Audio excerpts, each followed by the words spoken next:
You're going to lose a number of people to the flu, but you're going to lose more people by putting a country into a massive recession or depression. You're going to lose people. You're going to have suicides by the thousands. You're going to have all sorts of things happen. You're going to have instability. You can't just come in and say, let's close up the United States of America, the biggest, the most successful country in the world by far. You know, when I came in, when I was elected, and you knew this number, China was going to overtake us in the year 2019. It wasn't even close. We went way up, and they didn't. We've done great. They pay us a fortune in tariffs and everything else, and yet we have a good relationship with them. We just signed a trade deal.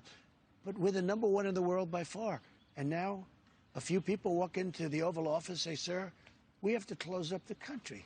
And I said, what are you talking about? And that, Mr. President, must have been a very difficult thing to accept. One of the most difficult decisions I've ever made, because I knew that when you do it, as soon as you do it, you're going to drop. I mean, they're talking about 20 or 25 points of GDP. Nobody's ever heard of 25 points.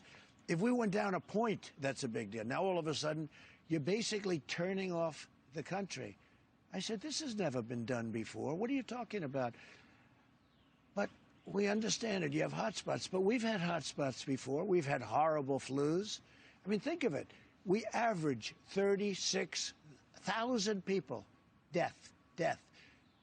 I'm not talking about cases. I'm talking about death. 36,000 deaths a year. People die, 36 from the flu. But we've never closed down the country for the flu. So you say to yourself, what is this all about? Bill, somehow the word got out that this is the thing we're supposed to be doing. Now, we've had some really bad epidemics, but we never did a thing like this before. But I had to do it. It's been very painful for our country and very destabilizing for our country. And we have to go back to work much sooner than people thought. And people can go back to work, and they can also practice good judgment.